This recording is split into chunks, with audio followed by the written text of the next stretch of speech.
and then I'll send you the illustration too. Okay, so when you're wanting to do it heavy on someone wanting to, just repeating, wanting to kind of like when you send me that flyer that's about the premium deposit account. Okay, yeah. I'm going to drop $200,000. I do want a monthly payment. I don't want it to be heavy on the death benefit, more so heavy on my $200 that I put into this policy to grow and compound more. So you're saying leave it to solve for all parameters. Put minimum on the face amount so it's not heavy on the death benefit. Are we going to change the death benefit option to where it's option 2? Yes. Okay. I sure am. Okay. Yes, and then, you got it. Yeah, and then absolutely. keep the input and then go put how much they want to fund the policy. Check off this premium deposit account. It says annual premium amount. So does that mean that they have to annually put this $250 or one time? So this is going to be one time. Okay. And this is similar to, best way to think of it is like a money market account. So your client gives $250,000. It's currently earning 5.25%, and then it is going to annually fund the life insurance policy anywhere from 4 to 10 years, whatever we tell it. And I like to get it in as quick as possible.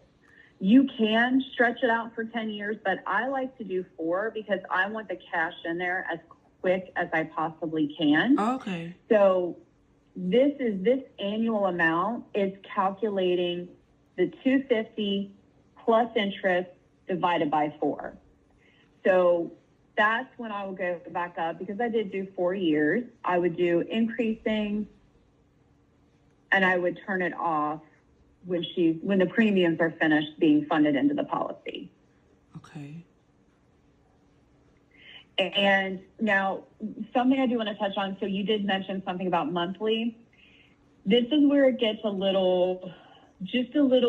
little limited by the system. So I can't show another premium going in due to system limitations in our software. Okay. Our software assumes, because the client is doing the PDA, that they're not going to make any other premium. Okay, gotcha. Your client can. They absolutely can make more premium, but that is kind of just a limitation of the software. So what I want to do, and there's 2 other things we can do, but for values, I just kind of want to look at what are we looking at for the client as far as cash value. So we've got, just over 30,000, year 4, we've got 239, and year 5, we jump up. She's got a healthy death benefit too. And let's be honest, at 61, I'm 50, and I have, parents who are going through, my mother-in-law invoked a terminal illness rider last year on her insurance. 61 is that age where they're knowing people or their own parents who have need for living benefits. Okay. So while we are definitely more geared towards cash value, she still has a nice, healthy death benefit that it's going to help her also with her amount of living benefits that come with this policy as well. Okay. So not I know the object of the policy, but just being conscious of her age, that also might be something that will appeal to her as well. Okay, and I'm seeing how it grows. Okay, it keeps growing. It goes all the way up to 1. Okay, it goes all the way. It should go to 120. Oh, wow. Yeah. Look at it all the way up to 120. I'd love to see these numbers. Magic. Okay.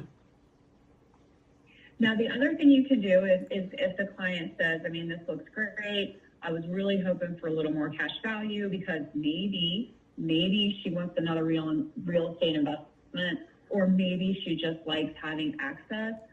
We can add the enhanced cash value rider, and it will waive the surrender charges. Oh. So it allows her to have more liquidity in those early years, so she doesn't have to wait, if she does have a need maybe for that money.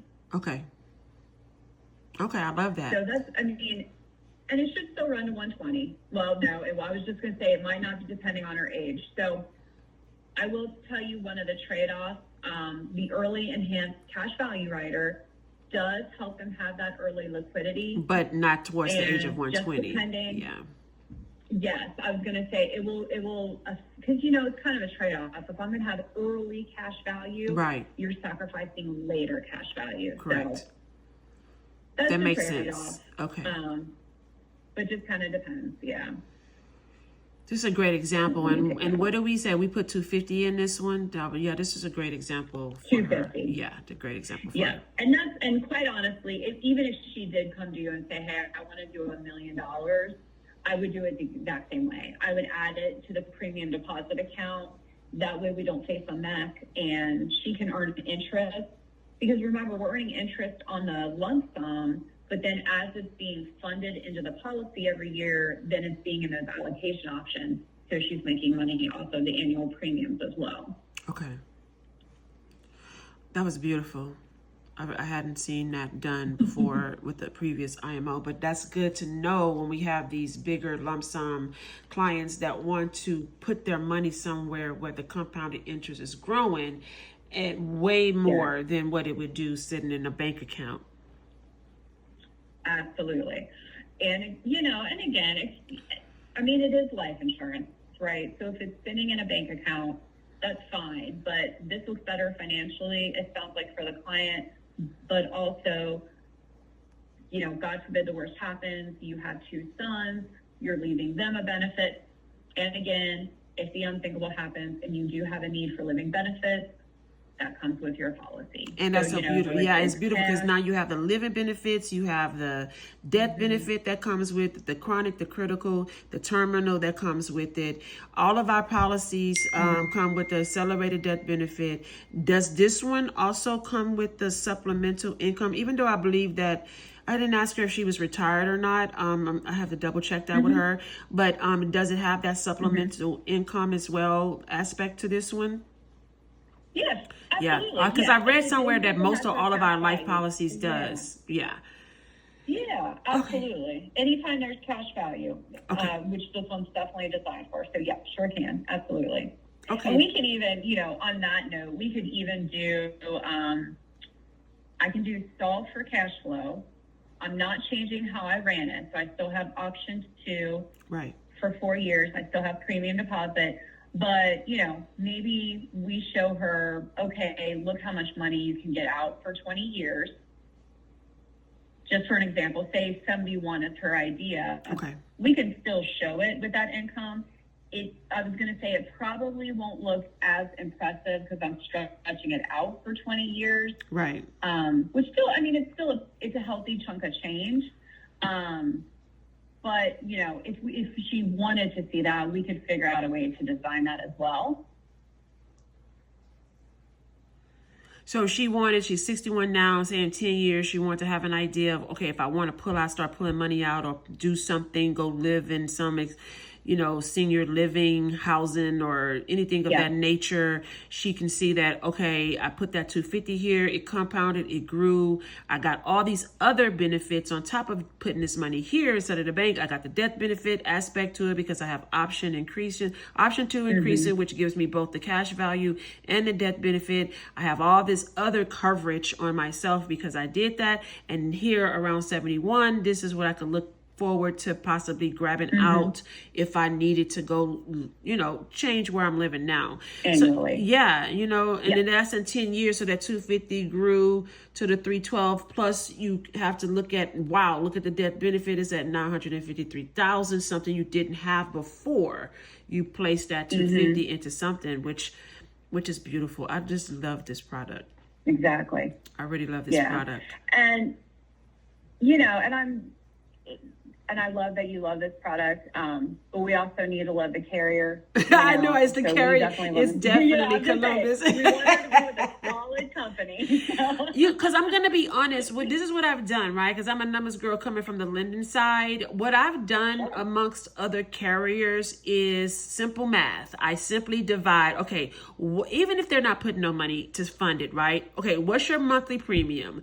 What did you pay for the total year? And what does your cash account account say after that first year. And you know that some carriers, because of their expenses and commissions, the first 3 years will show zero. And I'm like, I never understood why does it show zero in the first 3 years when I noticed how you all immediately out divide what they pay per month in that total year and what's in that cash account, right? Based on how we strategize the death benefit to make it maximize, right? So I calculated between 40, 50, and I've seen on some of my illustrations, 70% of their premium that they paid for that year, it went back into their cash account, which means that is their return on the very monies that they invested for that year. So it doesn't appear that our expenses is astronomical, you see, because they're getting so much more of their return on their premium payment back. And that's why I started to love this product more, because I'm like, when I even have clients where they tell me, okay, tell me what's in your cash account. How much have you paid out the year? I do the division. You only got 10%, 20% back of your premium payments. But look at this product. You're getting 40, 50, 60% of that money's back. So it's not going to fees. And so that's how I've been able to show the client just in the first year. Like every single client I've had, this product is giving back more of their monies that they're putting into their policy. And that's why I love this product. Without a doubt. And let me tell you too, I forgot to mention this. So if Vanessa comes up and she goes, okay, I really love this. This sounds amazing. But, can I borrow against this amount?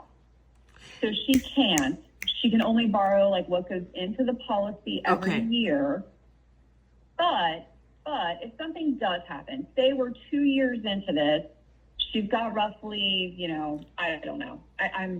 It's late on a Friday. I'm trying to do math. Say she's got 150,000. Yeah, something like that. 130. 120. Yeah. Yeah, and let's say that's left in the PDA to fund the next 2 years. If something comes up, she can withdraw this and get the money out. This 250? She can't borrow against it, but she can cancel it. Oh, I see what you're saying. She could do the withdrawal, but will there be taxes on that withdrawal? Not on the PDA. Oh, okay. That's great to know. Money she put into it. Okay. It's money she put into it. Yeah. Okay. So if there's 120 left and she says, oh my gosh, something happened, or I have this amazing deal, but I need that cash right now, she certainly can access it. Okay. The policy is not going to go away. We're not canceling the policy. She would just get a bill for the annual premium next year, because obviously the PDA isn't funding it. That's all that would happen. And remember, it's a flexible premium. So if she goes, okay, well, that sounds great, but what if I don't have that $67,000?